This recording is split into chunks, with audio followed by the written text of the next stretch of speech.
Swamiji, welcome to the show. Namaste. Namaste. Nithyananda ji, could you please explain yourself? How do you define Nithyananda? I am a spiritually enlightened being from the Vedic tradition, spreading this science of enlightenment to the world at large. Now took up the new responsibility of Madhurayadina. That's it. That's it. You are a Swamiji or a healer or a Dharma Pracharaka. Now I have taken up this responsibility of Swamiji of Madhurayadina. Earlier I was taking the responsibility of sharing this enlightenment science with the world, and I am known for healing also. Okay, the distance healing you mean to say. Distance and spiritual healing and everything. So you are a doctor? No, I am not a doctor in the regular sense. I help people to come out of psychosomatic disorders. See, I will not be able to heal if there is a bone fracture, which is physical. When I had a fracture, I myself went to hospital and I had surgery done on my own hand. I can heal only psychosomatic disorders, the diseases which comes from the root of the mind, like a blood pressure, diabetes, heart problems, cancers, which comes from the root of the mind. Only those diseases I can heal. I have read that at the age of 12, you had that manifestation of God. What was the experience that you went through at the age of 12? I was taught a simple meditation by Ramana Maharishi's disciple, one Annamalai Swamigal. He used to tell, find out who we are. That I, that idea, from where it is coming. So I was very casually meditating, very free way I was contemplating. At the age of 12, one evening, I was sitting at the foot of Arunachala hill. I am born and brought up in Tiruvannamalai, Arunachala. So I was sitting at the feet of the Arunachala hill. I had a strong experience, like how you feel you are alive inside your skin. With that same intensity, I was able to feel I am alive outside my skin also. In the trees, plants, rock, and whatever I was able to see, in that whole thing, I was able to feel I am alive. You still feel that? I can say, whenever I go into samadhi, when I close my eyes and sit, or when I am not doing anything, I can very clearly see still that experience is there around me. If I am doing something, my attention is on that. The moment my attention gets back to myself, I can see that experience happen. So you feel you are universal when you go into samadhi? I feel whatever I am seeing, I am living into all that. In the inanimated things also, in the Yes. stones, in the Even sofa, in this sofa. even in the sofa. Even in this sofa, even in this kerchief, even in this floor, anything I could see, I feel that I am alive to the same intensity of how I feel alive inside the skin. And where is that energy comes from within you? I can say it is from the cosmic energy. You can call Devi, Parashakti, Shiva, and Brahmanda, God, whatever word we want, we can use. Rama, Krishna, any word we can use. All I will try to use is ultimate source. You have studied Vedanta and you promote the Advaita Siddhanta, Aham Brahmasmi. Could you please tell me, how do you define Nainam Chindanti Shastrani, Nainam Dahati Pavakaha, Na Chainam Tedayanti Apyo, Na Shoshayati Marga? Please understand, the experience which comes by this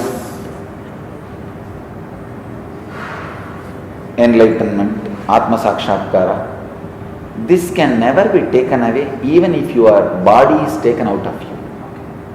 That is what Krishna means. This Atma cannot be cut by weapons. It cannot be made wet by water. It cannot be burnt by the fire. It cannot be destroyed by anything. So, this is what is my experience. People call this as Advaita or Vedanta. But I don't even know whether this is Advaita or Vedanta. I am only describing my experience. Advaita also points to the same experience. That much only I am able to say. This experience can't be taken away. That feeling that I exist. I know for sure if my body is destroyed this moment, I will not feel I lost anything or I am missing anything or I have not done which I want to do. I have to live something or I have to do something. That very hangover will not be there for me. I am very clear about it. So you are Aham Brahmasmi.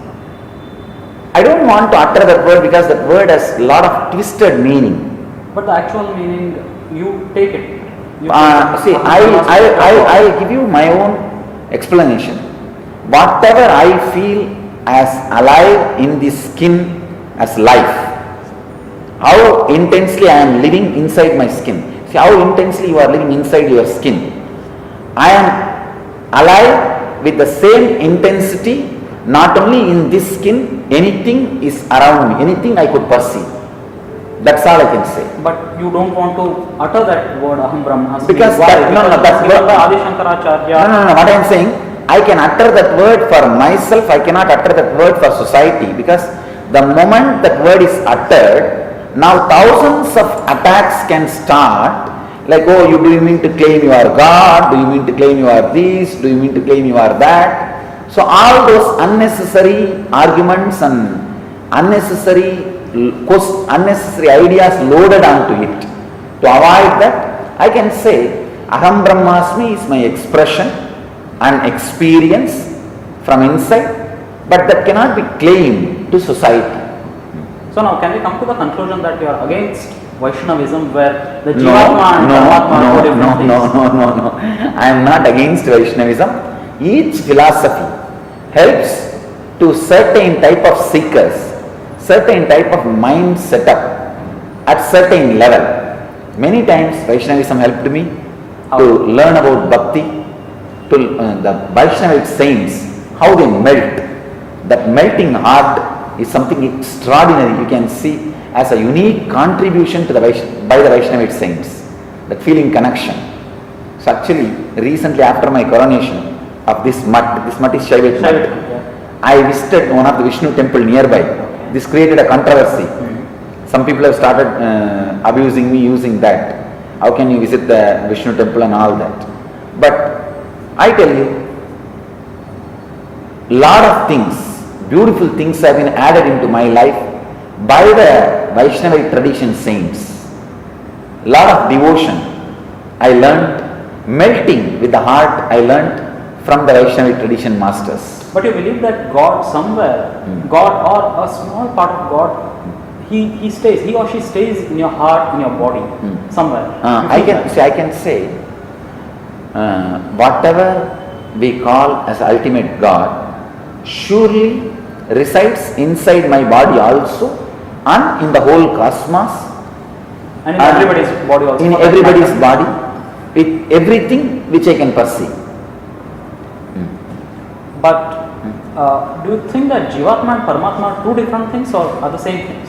Please understand, in the beginning level, when you start developing right understanding about yourself, at those moments you can say the individual being is separate from the cosmic being. But when you have developed a right understanding about yourself, that time yourself and the cosmic self are not two different things. So you mean to say that you put on the measuring rod, first you put Vaishnavism, and on the above that you put Shaivism.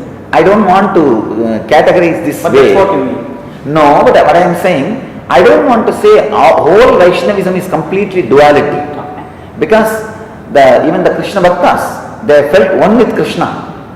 There are many Vaishnava devotees who felt one with Vishnu.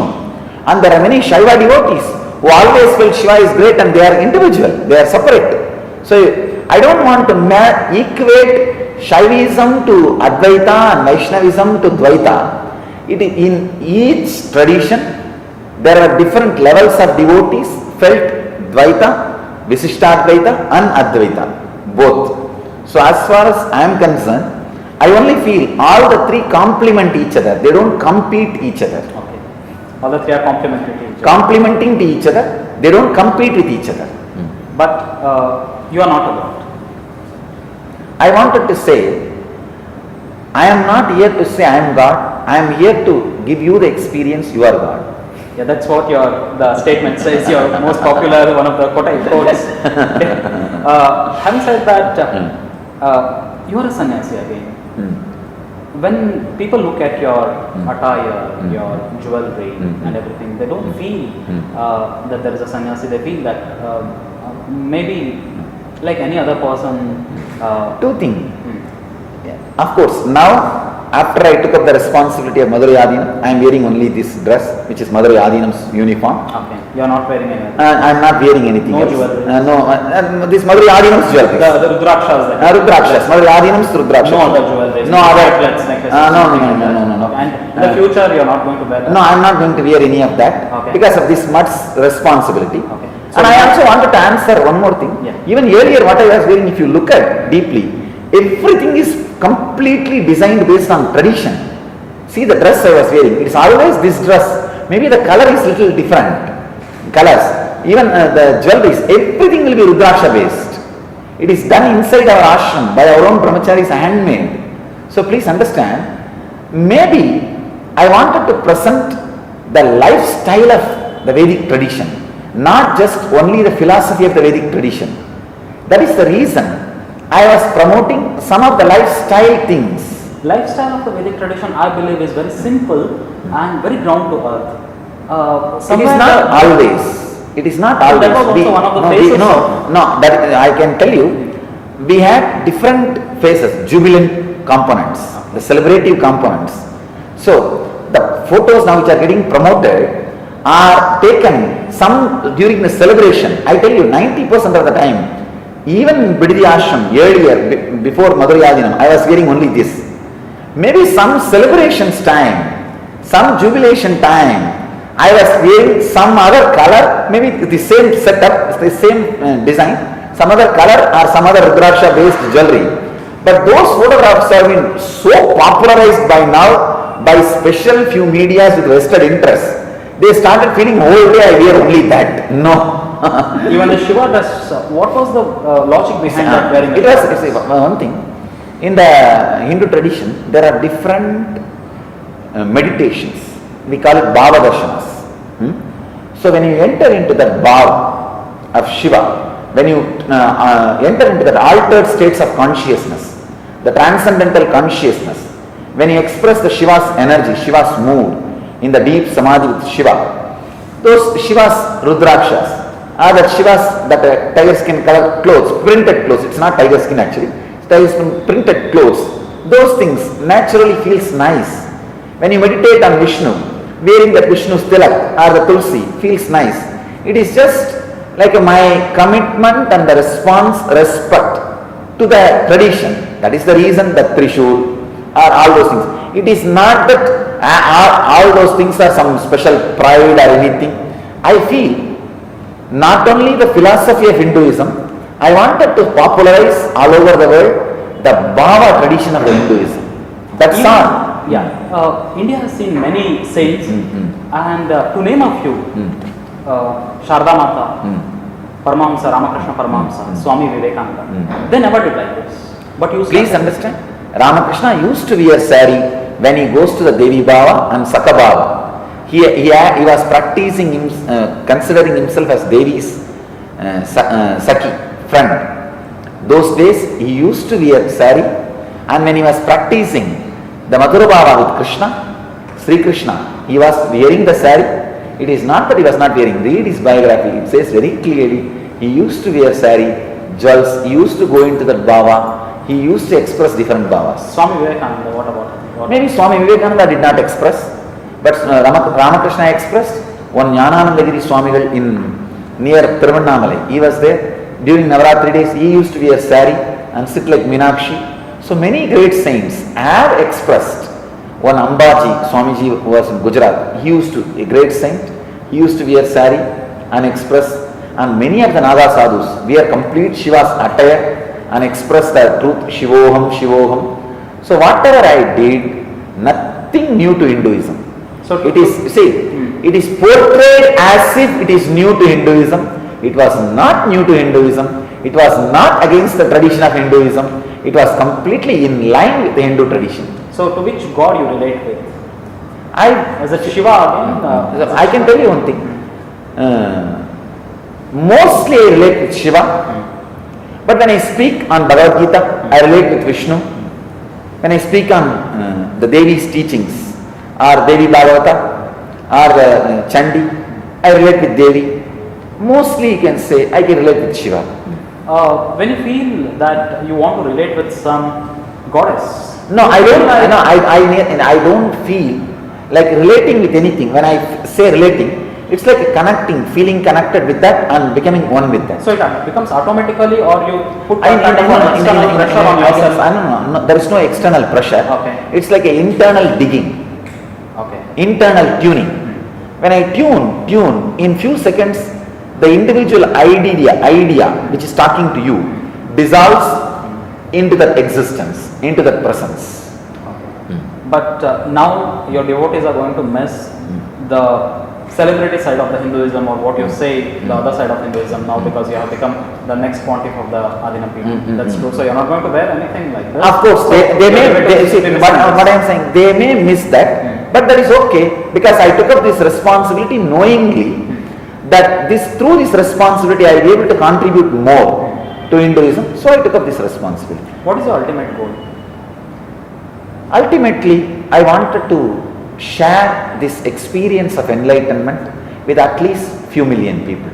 That's all. Not moksha. This moksha means, that is what I call enlightenment. You see, moksha while you are living in the body is enlightenment. Moksha after leaving the body is Videha Mukti. Jivan Mukti, Videha Mukti. Jivan Mukti means having moksha while you are in the body. Videha Mukti means having moksha while you are without body. So you have already attained the level of moksha now. I can say I have attained the Jivan Mukti. I can share the glimpse of Jivan Mukti to people and inspire them to travel and evolve to the level of Jivan Mukti. That's all. After the physical life is over, you want to take birth again? I may not take birth again. Why? Because I don't have any desire to take birth again. Punarapi jananam, punarapi maranam. Punarapi janani jathare shayanam. Yaha samsare bahudustare. Pahi murare, pahi murare. What do you say about this? Is it you don't want to take another birth? There are thousands and millions of people who are struggling with poverty, illiteracy, hunger and everything. You don't feel like taking birth again with either kind of with more power, with more enlightenment, and share the same light and the same enlightenment to these people? I see. Are you not becoming selfish by saying that I will not take birth after this? This taking one more birth, those things are really not with our will. After that enlightenment experience, the intuition guides. My intuition is very clear, I will not be taking one more birth. That's the reason I am saying. So your it is not that, no, I am not hating taking one more birth. It is not that I don't want to take one more birth. I can see very clearly I will not be taking one more birth. Because to take one more birth, certain stuff is required in your system. I don't see those stuff in my biomemory to take one more body. So your intuition is somewhere guiding you that you will not take one more yes, body. I won't take one more body. Okay. And that's going to be a loss to the millions of people again. I feel whichever energy is working through this body and guiding people will continue to be available for the people when they ask, when they request for the help. You'll become I can say, not assume the physical body, but the subtle body will be continuously helping them. Even after your... Yes, even after I leave this physical body, they will be continuously guided. By you only? I can say, the ultimate me, which is not directly talking to you now. Okay. So there is no name for that, there is no sex for that, there is no name, there is no nothing for it. That me will be helping them, but they may not be able to relate directly with that me. So this form may be used like a subtle diagram, like a negative or positive, to relate with that. So you have said that you take something from Advaita, something from Vishishtadvaita, and something from Dvaita. You combine all these things, and you formulate your own theories, your own teachings in your laboratories. No. I never said I take all the three and combine my own. Okay. I only said all the three complement each other. Okay. So I try to guide the seeker from whichever level he is trying to relate with. So on what are the basis for your teachings? I mean, is it Vedas, the Vedantas? basis for my teachings are Upanishads, Patanjali's Yoga Sutra, and Bhagavad Gita. And there are 14 books of Saiva Siddhanta literatures. So those are the basis? Those are the basis for my teachings. Okay. So you have thorough knowledge on Bhagavad Gita? No, I don't want to say thorough knowledge. Okay. I have certain experience with which I relate with Bhagavad Gita. In that light of my experience, I relate with Bhagavad Gita. Okay. But, okay, again, what do you think? I mean, stating all these things, how many people you are able to reach directly and through your powers of enlightenment and everything? So few things. There is no such measure as how many people I reach out and all. Okay. If you ask me number, per day 1,20,000 people watch me through the internet, live satsangs morning and evening. And second, I am the most watched guru in the internet for spiritual discourses, not for other scandals and rumors and all that. I am the most watched guru. So these are the things where you put numbers. But there are many things which has no numbers. Continuously thousands of people come for healing here. Whoever comes, they receive food. Based on the number of people eat, we come to the conclusion, in ordinary days, weekdays it is 2,500, weekends it is 3,500. But these are the numbers who come for darshan, healing, temple darshan, all put together. So I can't say all these people are my disciples or my devotees. Some people maybe even out of poverty will come to eat. Okay. So those numbers I am not able to be very clear. Okay. And you said that you heal the diseases which are the root. I mean, the mind is the root cause of all these diseases. How do you heal that? How do you heal that? See, you actually go into samadhi level and then heal that, or yes. like this only? That's right. I get into that samadhi state, tune into that samadhi state. In the samadhi state, each person, the mental patterns which he creates, which forms the root of diseases, can be removed and altered. The person can be helped. So I help the person to remove that pattern by initiation or awakening his kundalini energy. So he gets out of that pattern which is causing the disease. So when he gets out of that pattern, he comes out of the disease. So it's a one-time solution that you're giving to the people? No, I don't want to say one-time solution. It's based on the disease. For example, if it is just some allergy, it's only one-time solution. Okay. If it is a cancer, maybe few days they need to meditate and have the initiation. If the cancer is in third stage also? Third stage also, I will be able to help the quality of life, and there are many people who have completely walked out of the cancer, but I can't say 100% everybody has walked out of the cancer. If I have to say the percentage ratio, first stage, second stage, more than 90% people walk out of the cancer, whoever I touch. And it's the third stage, fourth stage, at least 60% of the people walk out of the cancer. But all 100% of the people, the pain comes down and the quality of life increases. That I am able to be assured 100%. Somewhere in this process you'll be losing your power and your energy. No, I don't lose any power because I am not like a borewell. I feel I am like an ocean. It goes on and on and on, that's all. There is no such thing, I have a bank and if I empty, the bank balance will be reduced. No. Nothing like that. I just feel very clearly I am like an ocean. I am only connecting them also to ocean. Okay, on the contrary, you get the interest on that. On the contrary, you get the interest on that, on the balance. There is no interest also. Okay. It's like an ocean. When they connect with the ocean, they are also filled. I am just happy, that's all. Okay. And what is the secret of this distance healing? You sitting here in Bidadi or in Madurai, you heal somewhere who is sitting in thousands of kilometers away in US. See, what's the secret? When I go into samadhi, the space and time does not create distance. There is no distance. So So it is zero? It is zero distance. It is just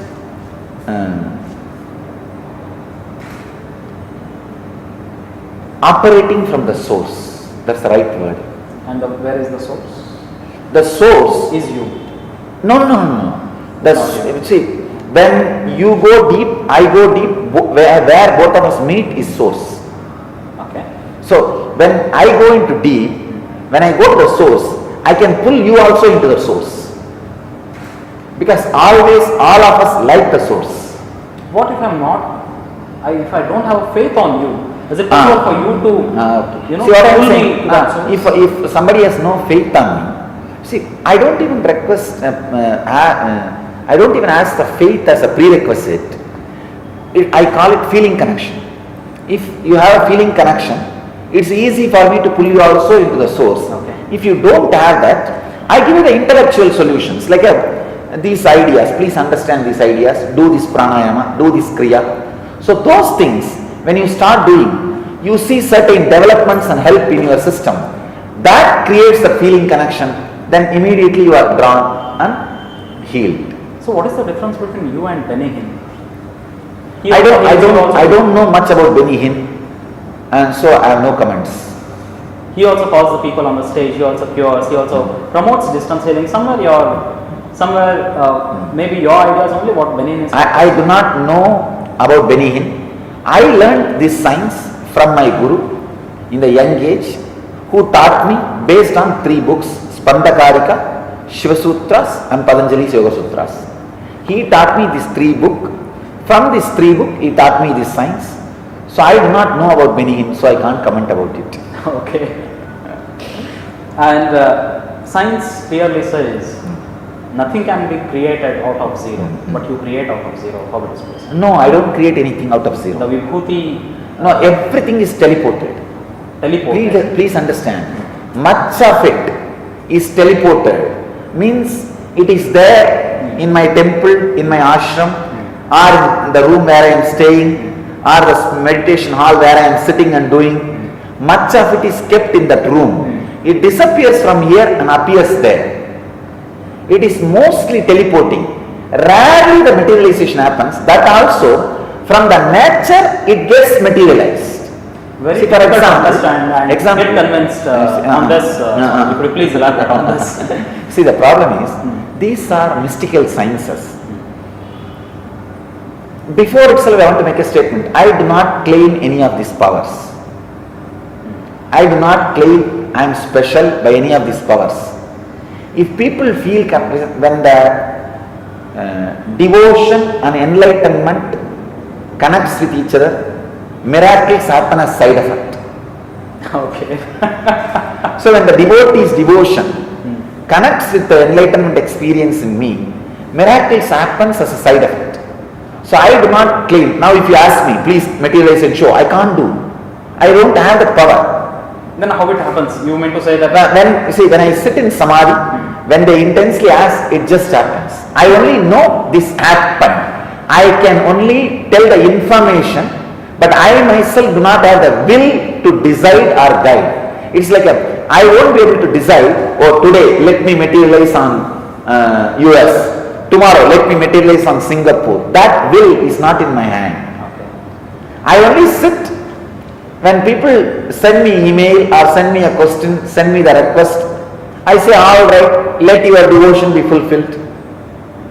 This happens. But you teleport only vibhuti. Why not this chair? Why not this sofa? Let me be very clear. No, I don't have. See, even when I fall into samadhi, my body does not have the capability or the bandwidth to teleport more than 1 square inch matter. Maximum the object which has been teleported through whatever you call it, using this body, is only 1 square inch. That much energy only is expressing. That's all is happening. I neither bothered about this energy expressing, nor felt greedy to express a little more, or felt it is a load on me. But that's your limit, you mean to say? I will tell you one thing very clearly. 3-4 years before and all, it was not even happening like this regularly. Okay. Now it has started happening. I can say that in 2009, it slowly started happening. 2010 it has gone a little higher, and 2012 it has gone a little more. And I am not even feeling greedy about it. I am not bothered about it. I can very categorically say, as you said that, do you feel this is your limit? I can very clearly say this is what is my limit. What can I expect from Nithyananda Swamiji in 2020? No, I don't know. That is the truth. To tell you honestly, I don't have an idea. I feel that as you see from 2006, 2009, 2010, and 2012, I can tell you exactly as it is happening in me. See, more and more when I fall into that samadhi, my nervous system is getting the capacity to handle the higher currents, the higher possibilities. When the capacity is growing, the higher powers are expressing. That's all I am able to do. So I am not able to be very clear that what kind of possibilities are going to express through me. In Sanskrit we have a very beautiful word, samyama. Discovering your extraordinary possibilities and capabilities by you diving into yourself is samyama. I can say that different kinds of samyamas are continuously happening in my system. That's it. Okay. And just like you are all exploring, I am also exploring myself and enjoying myself. I don't take myself for granted. I am also exploring myself. To tell you honestly, just in front of me, somebody sits, we have done some scientific experiments about materialization.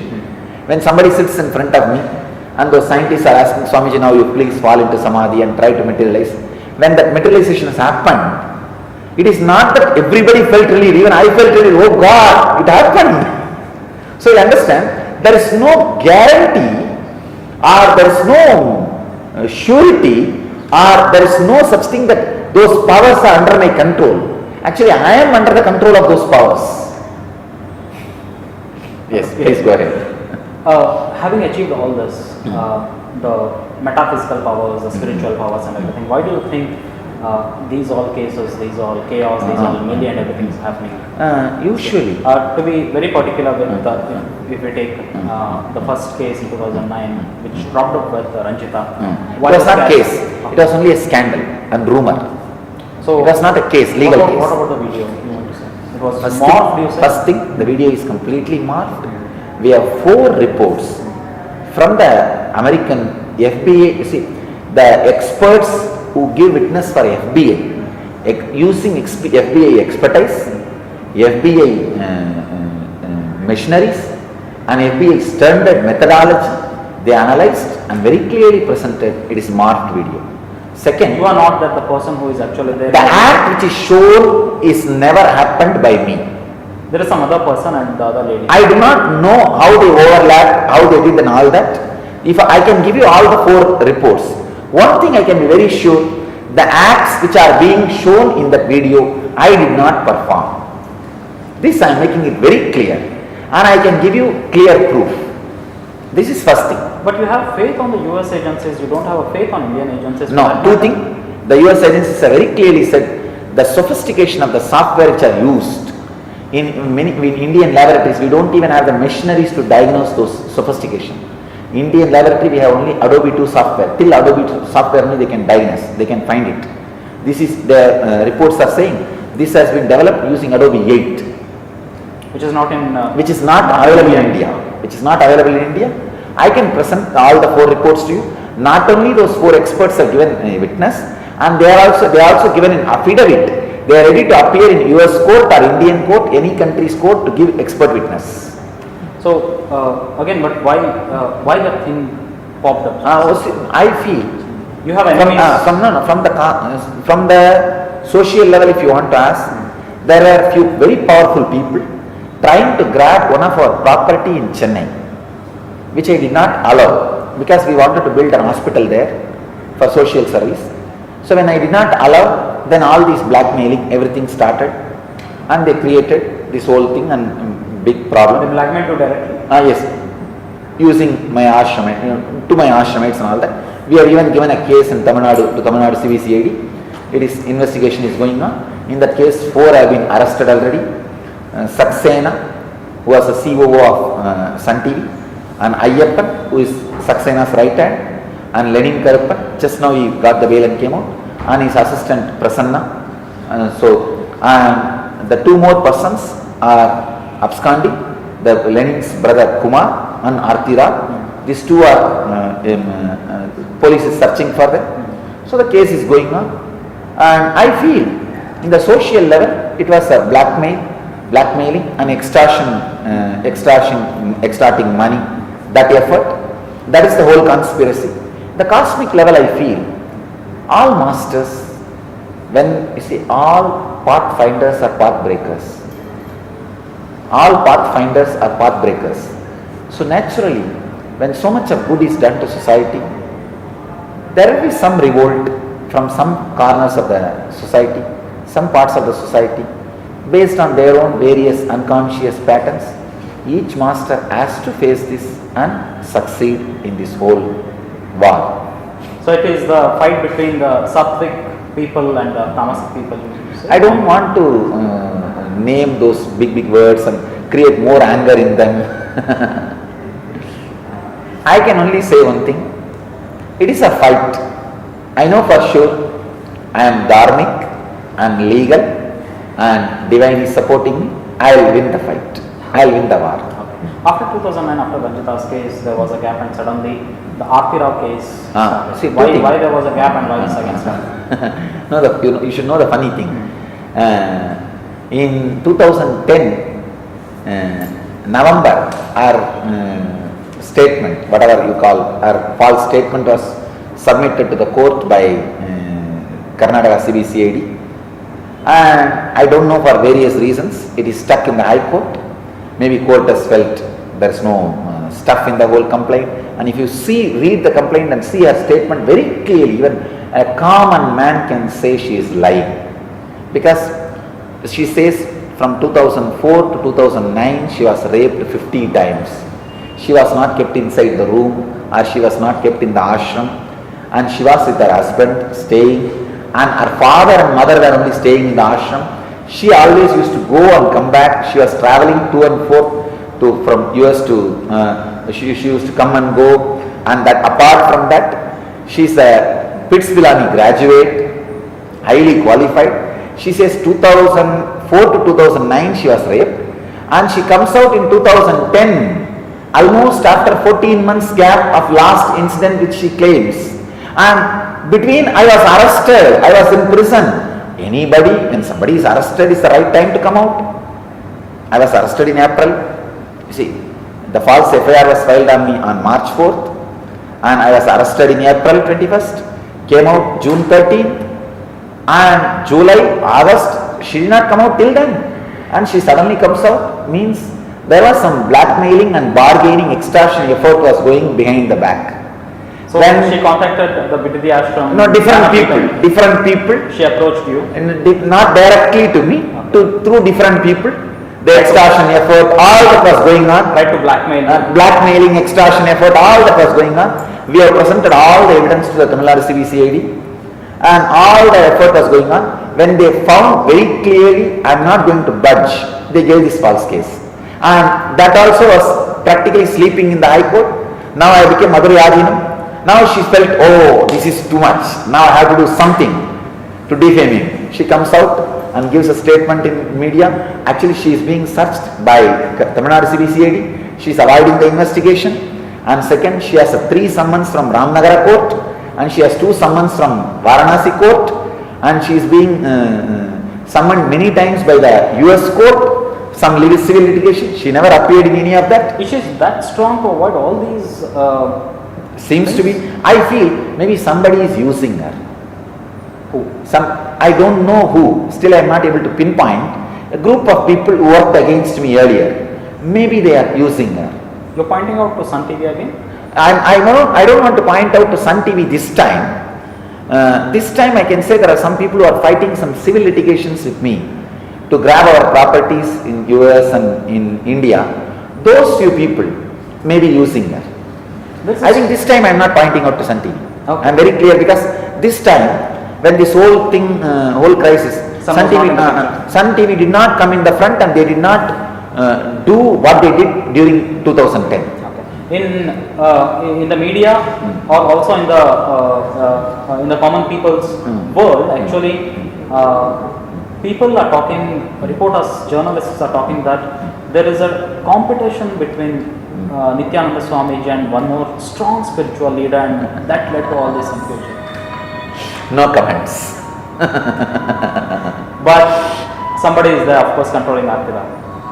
I feel she is being used because you can very clearly see the words she is uttering.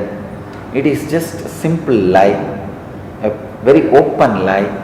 A Pitts Pilani graduate who is living with her husband, alright, she says 50 times, 5 years. Once she share at least once with the husband. Forget about rape, even if it was an extramarital affair. How will you be able to hide an affair for 5 years? A man who is so busy continuously talking, reaching out to people day in and day out. I actually wanted all the date and time she claims the incident. I can take out all my videos and put it in front of court. I am going to do that only. Because all the time and date she claims, I must be sitting somewhere and giving some classes and programs. My whole life, 24 hours, I am too busy continuously living with public. Literally, 20 hours I am in front of camera in public. The remaining 4 hours when I sleep, which is not getting recorded, somebody marks and releases. So it's all the real estate. So it's all the real estate thing, which I can say real estate and money. Real estate and money, not just Biddi. Okay. In and around Biddi, Chennai, Hyderabad, US, all this property, grabbing effort. That's all. Swamiji, from where do you get the funds to run the ashram? Completely from public donation. We have all the trusts completely audited, accounts is submitted, everything is clearly accounted and legal.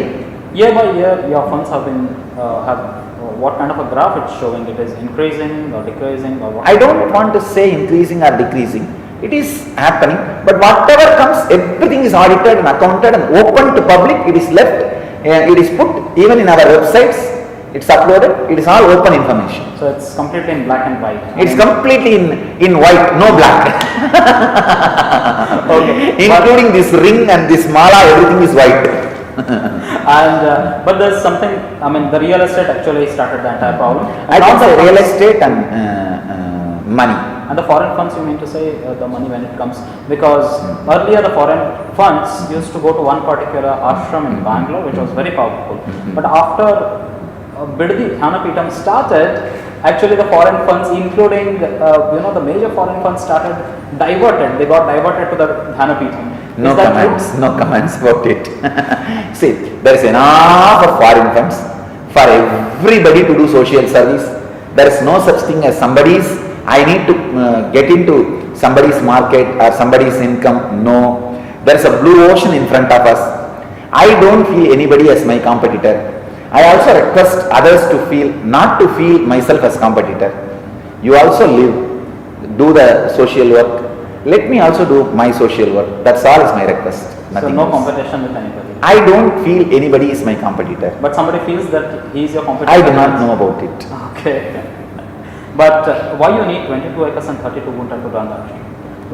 That is what is donated. I did not buy. You see the whole thing. The devotee has donated. So I am running it, that's all. And there is a controversy about the land also. That there is no controversy. That was only you were allowed to construct who use only 2 acres and the rest all was supposed to be used for some other purpose. And you used the entire 22 acres and 32 acres. Please visit the ashram. All the 22 acres, some 22 acres and little that land is given, less than 23 land is given. We have converted 2.5 acres, converted land. All buildings are inside the 2.5 acres. The remaining place is beautiful. Garden is getting developed. You can go and see. We have 5,000 Siddha herbal plants. The beautiful Siddha nursery is getting created. Beautiful Ayurvedic nursery is getting created. The whole remaining place is getting developed only as a beautiful garden. That's it. So we have not changed any purpose and did anything illegal. You can see whole thing. That is why even when the government tried to order for the demolition, final report came, not even one building can be demolished because every building plan is approved, tax is paid, even by the local panchayat. Not only conversion has happened, The last building is approved even by the local panchayat with a clear plan. So no building can be demolished. Everything is done legally. But why it is necessary, why you advise or why you force the devotees to sign to particular, a kind of a MOU when they come to the ashram and want to, It is, I wanted to make it very clear. I neither recommend nor force any MOU to be signed. The MOU which was released to the media by some vested interest sources, you will not find anywhere my signature.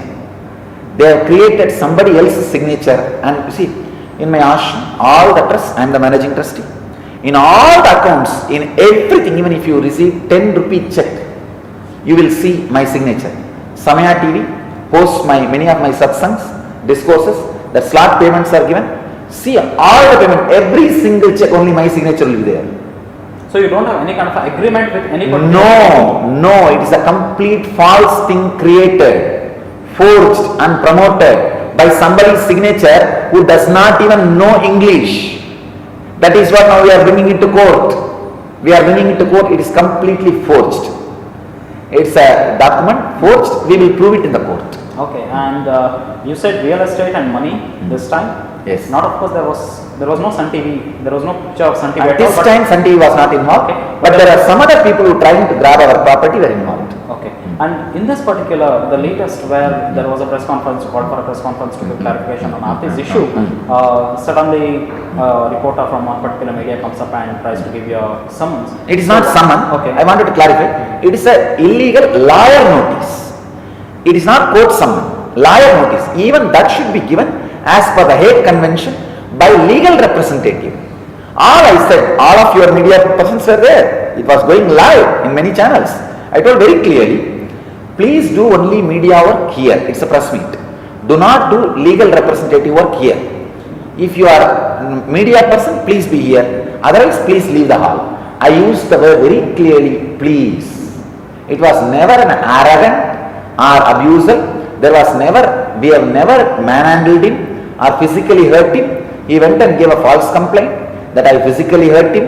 I ordered my people to kick him out. It was not true. And with the false complaint, I don't know who has given false information or influenced, gave wrong briefing, false briefing to CM. He also ordered for the arrest. Because he ordered, naturally I went and surrendered in front of the court. Court has said they will take the bail application next day. Usually when somebody surrenders in the court, they are not arrested. But the moment I came out, I was arrested illegally. And again next day produced in front of court. The court gave bail. It's all bailable offence. So the moment I came out of the court after getting bail, again I was arrested illegally, saying that some section. Then again I was kept in the judicial custody. Next day I was presented. I got the bail and came out. Now we have filed the cases in the High Court, petitions. In the two cases, one is already stayed. Next one they have given the explanation or notice to the other party. I know for sure, I trust judiciary, I will win. Okay, and in this, there was a media trial conducted. Sure. Do you agree on that? Sure. There was a media trial conducted on me. Okay, and there was one particular media which was very behind you, against you. Yes. Suvarna channel, Suvarna TV was completely against me. I do not know, maybe the caste politics or the Tamil Kannada, the linguistic politics. I do not know the reason, but they went on airing for 150 hours these lies continuously. As media persons, you all know, they cast all media ethics. Why this happened? I am not able to pinpoint the reason. I only suspect maybe the caste. I am a non-Brahmin, and the language. That is what they created actually, the Tamil Kannada issue. I wanted to tell people of Karnataka, I love Karnataka people. I never spoke or did anything against the interests of Karnataka. Even in the Kaveri issue, I only tried to bring peace and I tried to only bridge Karnataka people and the people of Tamil Nadu. I wanted to request all the Kannada organizations and pro-Karnataka organizations, please understand, you are being instigated, given false news, wrong information. Somebody is using you to fight against me, to do protest against me, I request you, allow me to continue my peaceful spiritual and social services to Karnataka. So it was a pro-Brahmin, anti-Dalit I can say. That is the way they created, and they made it into anti-Tamil. So it started from anti-Dalit to the anti-Tamil. Anti-Tamil. So it got converted. It got converted into that. Okay, and do you suspect anyone? Again, it's only the Suvarna channel or one particular media, or is there any person behind that? I see in front I can see only Swarna, but I surely know there are few more people behind. They are very powerful people. I will not be able to name them unless I have evidence. Okay. Even last time, I took 1 year to collect enough evidence before I named Sun TV. So you are collecting evidence? Yes, now I am again collecting the evidences. One day surely I will name and present the whole thing in front of the legal authorities and judiciary. Okay, and now again, that particular channel again showed one particular footage where you're actually, it is the it's the Antya Samskara of your father, and you are putting your leg on the head of your father and you are dancing there and everything. What was that? What was that? Is it morphed again or is it one thing. In Lingayat tradition, the Guru's feet is kept near the head of the dead body, and the Pada Abhishekam is done. Then the body was cremated. It's a tradition, and my mother, my father, all of them accepted me as a Guru. My father is my initiated disciple. Okay. My father requested that after his death, I myself stay there, and my mother and my brothers conduct the ceremony, and he cremated. So I only fulfilled his last wishes, but even in that there were some alterations and editing done. So morphed again the same video? There were, I can say, there were some alterations and editing done. I don't think they were added, but they altered and removed some of the ritualistic parts. Okay. See, those parts like Yajna is being done, the Pada Puja, Abhishekam is being done, my mother doing the ritual, my brothers doing the ritual, all those was cut out and edited. Only and my father, the rituals were yes, that part they added, so it naturally misrepresented.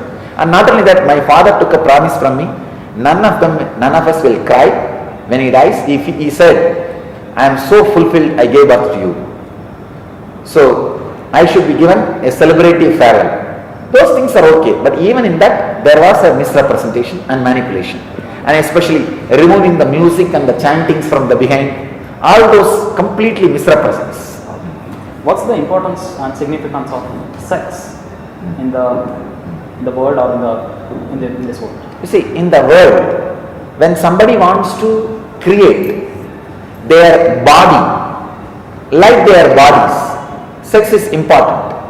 But if somebody wants to create likeness of their minds, sex is not required. Parents create likeness of their bodies, gurus create likeness of their minds. And there were also allegations that you teach tantric sex. No, I never teach any of myself or any of my representatives or my organization does not teach or promote tantric sex. But again, it's the part and parcel of Hinduism. You have temples. See, what I am saying, I am not saying it is not part of the Hinduism. I am not teaching that component of Hinduism. That's all. It's more celebrative, it's more attractive, it gathers the attention of the people, and through sex, actually many gurus have taught metaphysics, adhyatma to the people. I know. Many gurus have taught. I have decided not to. That's all. So it's your choice that. My choice. Okay. I have decided not to. Okay. So there is nothing called as tantric sex. No, there is nothing related to tantric sex goes on in any of my ashrams or campuses or my programs. But have you studied sex as a science? No, I have not studied as a science. I have read many of the yogic literatures where the subject is also presented to for yoga as yogic thing, but I neither practiced nor preached. So you have not read Saundarya Lahari for that? No, I have read Saundarya Lahari. You have read Saundarya Lahari? Surely, I have read Saundarya Lahari, because in Saundarya Lahari, the Adi Shankara sings about this monastery's founder. This monastery's reviver, Trinignana Sambandha, was sung, praised at the 75th verse by Adi Shankara as Dravida Shishu. Trinyana Sambandar is noted as Dravida Shishu. I read Sundarila. Okay. And there's, for every mutt there is a Uttaradhikari. For Dhyanapeetham, you are not. Is there anyone? After all, I am young. And of course, you will be there even after your physical body disappears. That's true. So, I have decided very clearly, Nithyananda Dhyanapeetham will not have any Uttaradhikari. We'll have a group of sannyasis running the organization, doing its spiritual activities after I leave the body. You don't feel anyone deserve for that post? No, not that way. I have created the organization only for this purpose. Let it serve that purpose and let the people carry on that process, activity. That's it. Okay, what about the court battle next? You will fight the court battle and... Sure, I will fight the court battle. I trust Indian judiciary. I trust God. I will win. We will win the court battle. Okay. What about, apart from the court battle, if the same things pop up and everything, if this confusion and chaos goes on, how will you tackle this issue? I think now, by handling these two crises, I have learnt. So, I feel God has given me enough energy and intelligence to handle it and tackle it and win. Do you see more such things? No, I don't see more such things. No, I don't see more such things. And if at all come, you are very much... I am very clear we will handle it. Okay. Yeah. Thanks for your wonderful time and precious time. Yeah, thanks. Thank you, sir. Thank you.